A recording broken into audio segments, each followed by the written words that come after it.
Hello, English learners, and welcome. I'm your host, Paul. How are you doing today? I'm doing well, thank you. Excited to chat about English learning today. Our mission, training your English mouth and mind so you can speak clearly, confidently. Right. We've looked at a lot of research, neurolinguistics, practical methods, Mhm. trying to pull out the best insights for you. And it's not just about learning more grammar, is it? Yeah. Or, memorizing vocabulary lists. No, exactly. It's more about getting those brain pathways working fast for English thinking and, well, training the muscles in your mouth for the actual sounds. Muscle memory for your mouth. Pretty much, yeah. So we'll get into some practical exercises, some fun tips too, and real examples. So whether you're just starting to speak more or you're aiming for that really natural flow, this deep dive should give you some solid tools. Okay, so let's break down the problem first. Like you said, understanding English reading, listening, that often comes way before speaking fluently. Right. Why is that gap so big sometimes? Well, it usually comes down to maybe three main things. Mhm. First, your brain knows the English, but your mouth hasn't really practiced making the sounds. So you've done the theory, but not the physical practice. Exactly, like reading about swimming versus actually getting in the water. Mm, Speaking is physical. It needs, well, muscle training. that makes sense. You mentioned the physical part. Are there specific English sounds or mouth movements that are tricky? Oh, absolutely. English has its own sort of mouth posture. Sounds like the think or this. Mm. Your tongue has to go between your teeth. Lots of languages don't do that. Or What? the way you round your lips for ooh versus Like moon versus cup. Exactly. Or even the gull sound. It all needs specific muscle coordination. It's like learning piano scales for your mouth. Articulatory setting. I like that. It clarifies a lot. Okay, what about that pause? That hesitation before speaking? Ah, yes, that's often the second hurdle. Thinking in your native language first. The translation step. Right. You have the thought, then you translate it word for word, then you try to say it. That takes time. It sounds a bit unnatural sometimes. It can, yeah. It slows you down, messes with the rhythm. The goal is really to start thinking directly in English. Okay, direct thought. And the third barrier. That's the big one for many. Mm. Fear. Fear of making mistakes. Yeah, people get self-conscious. Totally. And so they just stay quiet. They miss out on the most important thing, practice. But mistakes are how you learn, right? Exactly. Mistakes are not just okay, they're essential. They're feedback for your brain. Think of it like refining a hypothesis. You try something, it's a bit off, you adjust. So you can't get fluent without making them. Nobody does. Yeah. Seriously. So you just got to be bold. Even talking to yourself, in the shower or whatever. Great practice. Low stakes. Okay, so let's recap the problems. 1, mind knows it, mouth hasn't practiced it. Mind and mouth aren't trained together. 2, thinking in your native language first slows you down. The translation trap. And 3, fear of mistakes stops you from practicing. Right. Error aversion. But the good news. The good news is you can fix all of these Hmm? with simple daily practice. That's what we're getting into next. Okay, great. Let's start with the mind. Training your mind to think directly in English. You said that's maybe the biggest step. It's hugely impactful, yeah, for making your speech faster, more natural. But how do you actually do that if your brain is just wired for your native language? Well, it's definitely a process, not overnight. It's about neuroplasticity, kind of rewiring things slowly. The key is small, consistent daily exercises. Progress over perfection. Always. Aim for small wins every day. Okay, so give us some practical tips. How can you start thinking directly in English today? First one. Okay, first tip. Just name things around you Yeah. in English. Like look at my desk, laptop, mug, pen. Exactly. Just see it, say the English word in your head, or out loud, even better. Then maybe add a simple sentence. The mug is blue, the pen is black. Ah, so you connect the object directly to the English word. No translation. Precisely. Direct mapping, bypassing the native language step. Cool. Okay, what else? Use your inner voice. That voice inside your head that's always talking. Yeah, the running commentary. Try to make that voice speak English. So instead of thinking in your language, I'm hungry, Yeah. try to think, I am hungry. Or I need to finish this report. Simple stuff. Uh. I need coffee. Time to go. Just nudging your brain to make English the first response internally. And then maybe say those things out loud, even if you're alone. Yes. Talk to yourself. Describe what you're doing. I'm making tea. I'm brushing my teeth. I'm looking for my keys. Feels a bit weird at first, maybe. Maybe. I do it when I'm tidying up sometimes. But it really works. It strengthens that link between thinking and speaking, builds confidence, speeds things up. Okay. Another related idea. Keep a simple English journal. Like, really simple. 2 or 3 sentences a day. What kind of things? Just about your day. Today was good. I studied English for 20 minutes. I talked with my friend. Nothing fancy. So it just makes English part of your daily routine, less like a separate subject. Exactly. It tells your brain English is part of life. Hmm. And that translation habit starts to fade. You start to kind of feel the language more. Like the language. I like that. Okay, one more for the mind. One word that connects mind and ears. Mental shadowing. Mental shadowing. Yeah. Listen to some English podcast news, whatever. As they speak, say the words in your mind at the same time. So if they say, the economy is changing fast. The economy is changing fast, trying to match their speed and rhythm in your head. Okay. That sounds powerful for linking listening and, well, the idea of speaking. We'll talk more about actual shadowing later. We will. But this mental version is great for brain training. Okay, let's recap the mind training. Yeah. 1. Name things around you in English. Direct labeling. 2. Use your inner voice to think simple thoughts in English. Inner monologue practice. 3. Talk to yourself. Describe your actions out loud. Self-narration. 4. Keep a super simple daily English journal. Minimalist journaling. And 5. Shadow native speakers mentally. Mental shadowing. And remember. Progress, not perfection. Got it. Okay, mind training covered. Next up, training the mouth. Exactly. The physical side. Stay with us. All right, we're back. We've talked about getting your mind thinking in English. Now let's tackle the other crucial part. Training your mouth to actually make the sounds clearly and confidently. Right, because speaking isn't just in your head, is it? It's physical. Your mouth, lips, tongue, jaw. They all need to learn the moves for English. Like a dancer learning steps or a musician practicing scales. Precisely. English has sounds and rhythms that might feel, well, a bit foreign to your mouth at first. Different vowel sounds, consonant clusters, the melody of sentences. So it's normal if it feels awkward or tiring initially. Totally normal. It's like any new physical skill. You're building muscle memory. Your mouth needs to get used to these new shapes and movements. Okay, so how do we build that muscle memory? What are the best ways to train the mouth? Well, the first one builds directly on what we mentioned earlier, vocal shadowing.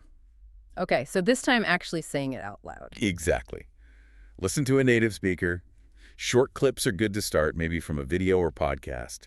And repeat what they say as they say it, like an echo. Trying to match everything. Speed, rhythm, pronunciation. As best you can, if you hear, I'm going to the store now, you say, I'm going to the store now, right along with them. So it's almost bypassing the thinking part and just getting the sound out. That's the idea. It connects hearing directly to speaking. Creates a faster pathway. Don't stress about getting it perfect right away. Just get your mouth moving in sync. Okay, vocal shadowing. What's next? Targeted mouth exercises and pronunciation drills. Focusing on the specific sounds you find tricky. Like the sound we mentioned. Yep. Practice it in front of a mirror. Watch your tongue. Is it between your teeth? Think. Is it vibrating slightly for this? You can see what you're doing. Mirrors are good feedback. Definitely. Yeah. Another great drill is minimal pairs. Minimal pairs. Words that sound really similar, differing by just one sound, like ship and sheep. Or bit and beat. Or leave and live. Exactly. Practicing hearing and saying the difference really sharpens your ear and your mouth's precision. Okay, makes sense. What else helps the mouth? Something really simple but effective. Yeah. Reading out loud. Just grab a book or article and read it? Yeah. Slowly, clearly. Focus on making the sounds. It forces your eyes, brain, and mouth to work together. Yeah. Builds confidence in a low-pressure way, too. Good point. You're not trying to think of what to say, just how to say it. Precisely. And another tool, record your voice. Ooh, that can be scary. You can feel a bit weird at first, but it's so valuable. Record yourself reading something, or just talking for a minute. Then listen back. What are you listening for? Clarity, pronunciation issues, maybe speed, intonation. You become your own coach. You hear things you don't notice while you're speaking. Okay, I can see how that would help pinpoint weak spots. Definitely. And finally, maybe the most fun way. Let me guess. Singing. You got it. Singing in English. Pick songs you like, find the lyrics, sing along. How does singing help speaking? Oh, lots of ways. It forces you to match rhythm, stress, intonation. It helps with breath control. It gets your mouth moving fluidly through English phrases, and it's fun. Can't argue with fun. Makes practice feel less like work. Exactly. So, quick recap for mouth training. vocal shadowing, Echoing native speakers. mouth exercises and minimal pairs, Targeting tricky sounds. reading out loud, Syncing eyes, brain, mouth. recording your voice, Self-assessment. and singing. Making it enjoyable. Remember, it's like riding a bike, right? Practice builds the muscle memory. That's it. Repetition strengthens those connections. Okay, coming up next, we're putting it all together. A simple daily routine using these mind and mouth techniques. Don't go away. Welcome back. So we've covered training the mind to think in English and training the mouth to speak English. Now let's combine them into a practical, efficient daily routine. Something people can actually fit into their day. How long are we talking? Honestly, you can get significant benefit from just 10 to 15 minutes a day. Consistency is way more important than duration. Okay, 10-15 minutes. Let's break it down. Step 1. Start with just 2 minutes of mental practice. As you're waking up, getting ready, consciously think in English. Like the naming things exercise. Yeah, or those simple internal thoughts. Need coffee, it's cold today, what should I wear? Just get your brain into English mode. Okay, 2 minutes. Think in English. Step 2. 3 minutes of speaking out loud. Just talk about what you're doing or thinking. I'm choosing my clothes. I need to leave soon. I wonder what the traffic is like. Exactly. Don't worry about perfect grammar. Just get the words out. Activate your mouth. Got it. 3 minutes speaking aloud. Step 3. 4 minutes of listening and shadowing. Find a short audio or video clip, maybe 1 or 2 minutes long. Like a news snippet or part of a podcast? Perfect. Listen carefully, then immediately shadow repeat what you hear, Yeah. trying to copy the sound, speed, and rhythm. Even if you don't understand everything. Even then. The goal is mimicking the physical act of speaking English naturally, synchronizing ear and mouth. Okay, 4 minutes. Listen and shadow. Final step. 2 to 3 minutes. Yeah. Record yourself. Yeah. Pick a simple topic, what you did yesterday, your plans for today, your opinion on something simple. And then listen back critically. Yep. Listen for clarity. Were you easy to understand? Were you too fast, too slow? Any sounds you stumbled on. It's quick self-feedback. Okay, let's run through that again. The whole routine. Right. 2 minutes thinking in English. Step 1, mental warm-up. 3 minutes speaking your thoughts aloud. Step 2, activate the voice. 4 minutes listening and shadowing a short clip. Step 3, sync ear and mouth. And 2 to 3 minutes recording yourself and listening back. Step 4, self-check. So 11-12 minutes total. That's really doable. Absolutely. Do that consistently, every day if possible, and you will see improvement. Maybe not overnight, but definitely within weeks. It builds those habits, strengthens those connections. Consistency is key. Yeah. Okay, that's a solid routine. But what about keeping it interesting? Next, we'll talk about some fun ways to practice. Welcome back. So, we've got the techniques, we've got a daily routine. But let's be honest, sometimes practice can feel like a chore. It definitely can. And if it feels like a chore, you're less likely to stick with it. Motivation dips. Exactly. So how can we make training our English mouth and mind more fun? Let's start with something you mentioned earlier. Songs. Ah, yes, English songs. They're fantastic learning tools, really. When you sing along, you're practicing so much without even realizing it. Like rhythm and intonation. Absolutely. The melody naturally guides your intonation. The beat helps with rhythm and stress patterns. Plus, you're practicing pronunciation in context. Do you need to understand all the words? Not at all. Just getting your mouth used to forming the sounds and flowing with the music is beneficial. Start with slower, clearer songs, maybe. Like the Beatles' Let It Be, or maybe something like Imagine. Good examples. Or even some pop songs if the singer is clear. Find the lyrics online, read along, then belt it out. Daily practice with a song you love. Huge confidence booster. Okay, singing is fun. What else? Games. Yes.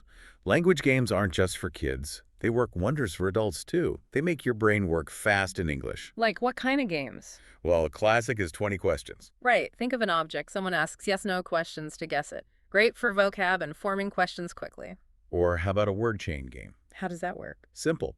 Someone says a word, say apple. The next person needs a word starting with the last letter, E, so maybe elephant. Then T, tiger. Then R, rabbit.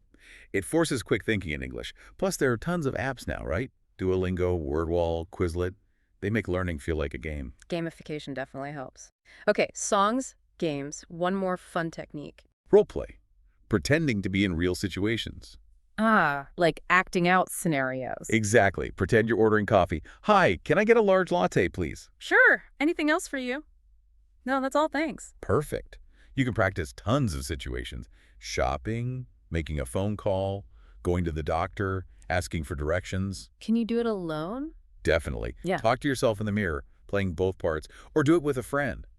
It prepares you for real-life interactions in a safe space. Builds practical confidence. For sure. The more you play with English in these ways, the less intimidating it feels. Okay, recap on fun ways. Sing English songs. Great for rhythm, flow, pronunciation. Play language games like 20 questions or word chain.